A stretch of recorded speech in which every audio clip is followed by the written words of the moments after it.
Hi, Nicole Casanova here again. We're going to talk about the art of leverage process and speak about the first and most important component, which is mindset. So mastering mindset is critical because mindset matters. It shows up in every single thing that we do, and it's almost the underlying thread. In fact, when you look at the success rates of founders, entrepreneurs, it's almost completely tied to how well they can actually master their mindset. So the work we do is focused on supporting entrepreneurs in not only surviving entrepreneurship, but we want to see them thrive.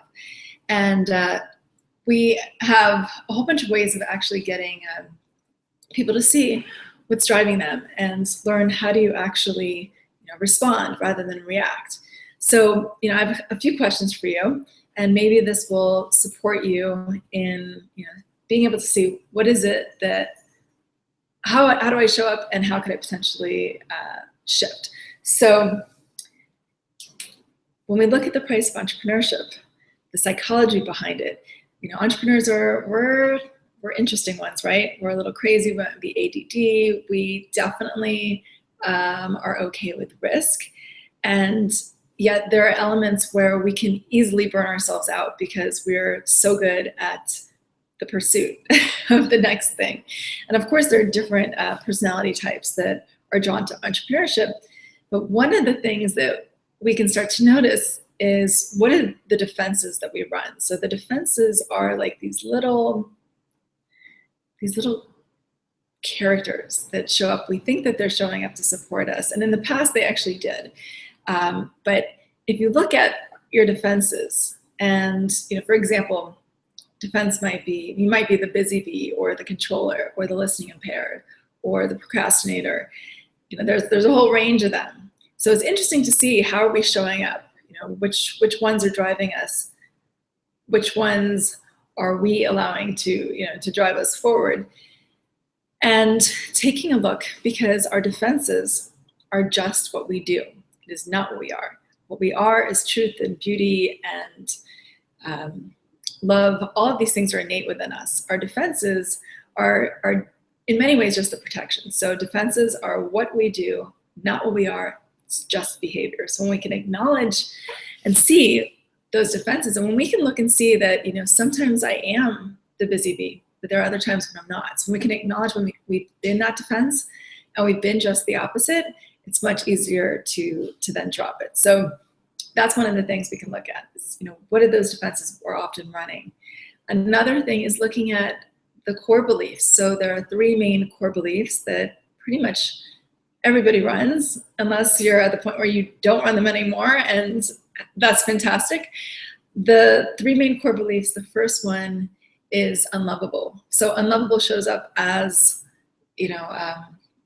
how about now? How about now? Do you love me now? Like where you're constantly pushing the envelope and wanting to, really see if people really loved me, they would do X, Y, Z. So that's unlovable. Then there's innately bad, and innately bad is, flawed from birth. At some point, everybody's going to figure out that I'm not all I said I was. I mean, this is like the imposter syndrome, which happens across the board when it comes to entrepreneurs, especially women entrepreneurs. We believe we have to have every single thing down. We have to know everything. We have to have had 10 different degrees and do a million different things before we believe that we actually can own it. So the imposter syndrome often shows up with us as well.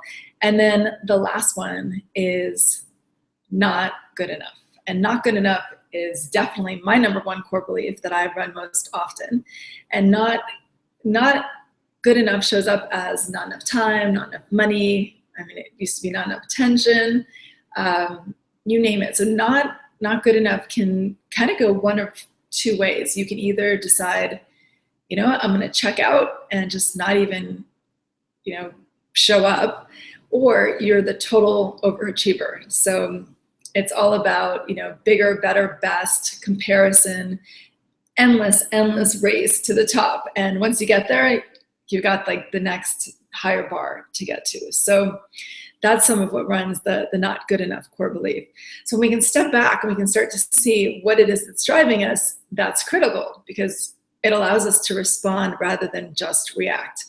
And there are a lot of other little pieces that we can do to, even in the moment, start to see what are the choices that we're making. Are they supporting us or not? Because at the end of the day, we're making everything up anyway.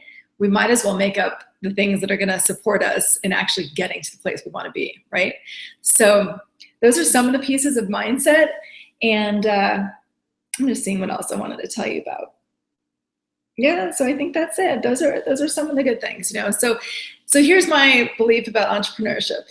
I think it's in many ways the quickest path to enlightenment, possibly, because, or at least it is the quickest path to personal development, or at least self-knowledge, because every single limiting belief, every fear, every trigger, every upset, every little piece of frustration and chaos, everything will come up when you're an entrepreneur. And it's all about how can you actually stay aligned and stay connected to your source and be able to recognize that, you know what, you're not your business. This business might fail. It might, you know, it might not be the one, but at the end of the day, you are all of these other things. You are whole, you are complete, you are love. All those things will always stay consistent, because that is what's innate. That is what we are. And you know, the entrepreneurs that recognize that that's the core foundation, they're going to have a head start on everyone else. So those are our little things about mindset. I'm looking forward to hanging out with you. Thanks. Bye.